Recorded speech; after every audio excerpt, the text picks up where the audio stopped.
So in today's video, we're going to take a look at applying a wonderful method that is kind of codified by the great Barry Harris to our minor 7 drop 3 chords. I did a video a week ago or so about doing it with major 6 voicings, and today we'll look at applying it all to our minor 7 chords. And we're focusing on drop 3 chords on the bottom, well, I guess on the E string, and I was going to say the bottom 4 strings, but it's the 6th, the 4th, the 3rd, and the 2nd strings is where these drop 3s are going to fall. So the basic premise of this is that you're going to take your 4 inversions of a minor 7 chord. For these examples on this sheet that'll be popping up with diagrams here, we're going to be looking at G minor 7.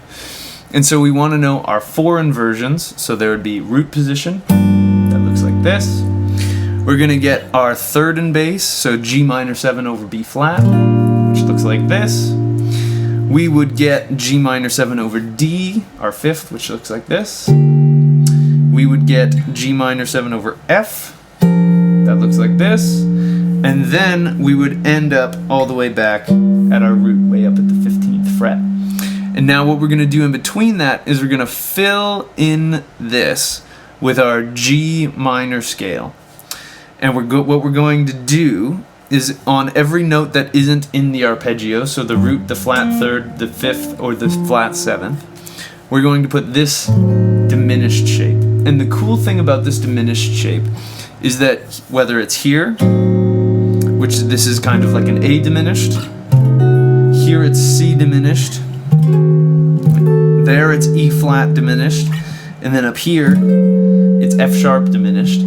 Anywhere we play this diminished chord, it's functioning as a 5 flat 9 chord. So A diminished 7 is functioning like a rootless D7 flat 9, which is of course our 5 chord if we were thinking of G minor. So when we go through this, we'll have the chord that we're targeting, a passing diminished that works like a dominant chord. We'll get an inversion of our main chord. We get an inversion of 5/7. So we basically get to practice this in a beautiful string of 1 5 1 5 1 5 1 5 1. It's a really, really beautiful sound, and it's a really good way to work through all of your inversions for any chord on a particular string set. So let's dive into the exercise here. I'll talk you through it while we go, and then once we've figured it all out in G, we can flip it into a new key. If you want to get the diagrams that are popping up in this side of the screen, there'll be a link to them down below in my description there.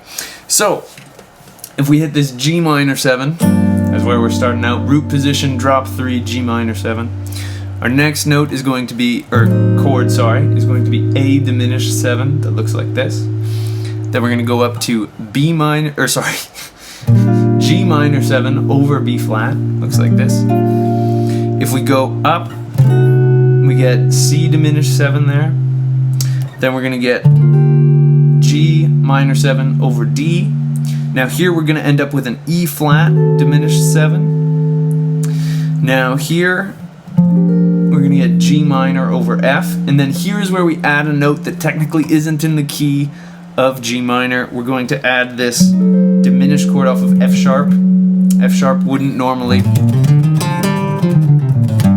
have an F there, but this is just a little extra passing note so that we get that extra diminished F sharp diminished there, and then we're back up at our G minor 7. And then I always tell my students what goes up must come down, so from here we go backwards, we're back at that F sharp diminished, then we're going to fall to G minor 7 over F, that's going to fall to E flat diminished 7, which will then fall to G minor 7 over D, which is then going to fall to C diminished, which then falls to B minor 7 over B flat, which then falls to A diminished 7, which then is going to fall to a root position, G minor 7. Now, I'm going to do the same thing, and we're going to forego the diagrams up here, but I'm just going to do it a little bit faster to show you what that would sound like if you were to do it at full speed, kind of if you were to practice. So, let's see, we would sound something like this. 1 2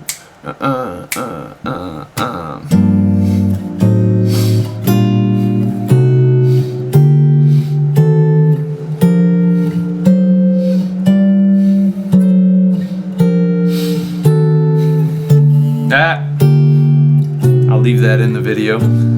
People make mistakes, it's okay. And I made mistakes going down too. So let me take it from that C diminished. There we go. Okay, so there it is in the key of G minor. Now, to really get used to this, because you could say, well, any of my minor 7 chords on drop 3s are going to look the same, but I'm a huge advocate for going around the circle of fifths. So let's say, for example, we were going to do this also in the key of C minor. I'll walk you through it here. We're going to start as low on the neck as we can, and there won't be diagrams for this, so just try to use your brain and follow along with me. I'll go a little bit slower. But we're going to start with this 5th and bass, minor 7 shape. And now in the key of C, so this is our 5. Our next note is going to be A flat diminished. That's our next chord. Now I'm going to go up to C minor 7 over B flat. Now here on B, that's my major 7, so I'm going to have this diminished shape here, which will go to a root position C minor 7, which will keep going to D diminished 7. It'll end up climbing to a C minor 7 over E flat there. Now we're going to get F diminished 7, and then this is going to keep going back to that C minor 7 over G that we started on.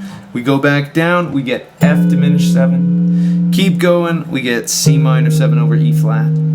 We keep going, D diminished 7. Then we'll get C minor 7 in root position, B diminished 7, C minor 7 over B flat, or 7th in bass, A flat diminished. And now here we're going to end up safely back at that C minor 7 there.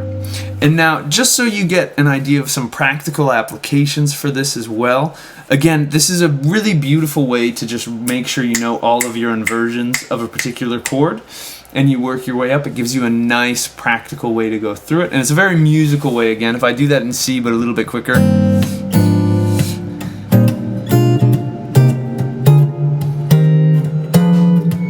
and my laundry machine's gonna sing to you a little bit here. I'll wait for it to stop.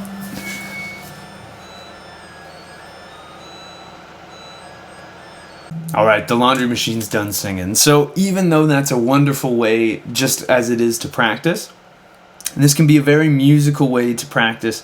Say, for example, if you were, or sorry, not a musical way to practice, a musical thing to apply, where if I had a chord, if I was on C minor 7 for more than a bar, I can use these,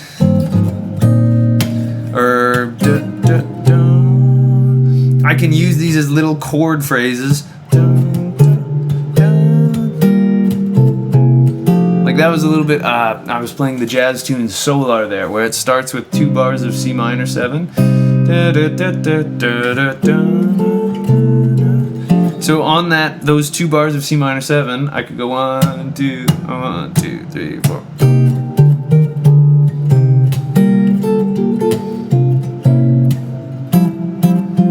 Before it goes in, I just did that little chain of those diminished, and it gives me a way to kind of dance and move with the chords. So hopefully all of that made sense. Again, you can download these diagrams from my website. If you enjoyed the video, I'd really appreciate it if you could like and subscribe. It really helps me out more than you could know. If you like my style of teaching and you want to book a lesson with me, there's a link to my website down below. I'd absolutely love to work with you on whatever's troubling you on the guitar. If you want to support me and the free educational content that I put out here weekly on my channel, you can subscribe to my Patreon. There's 2 tiers that'll get you early access to videos, and then the top tier will get you an exclusive video that's only for patrons of the highest tier every single month. I'd love to see you over there. I got new videos coming out every single week. I also have a video course and a book available for purchase. Links to that down in the description as well. But I'll see you in the next video, and until I do, I'll wish you a wonderful day, and I hope you have some fun playing the guitar. Thanks.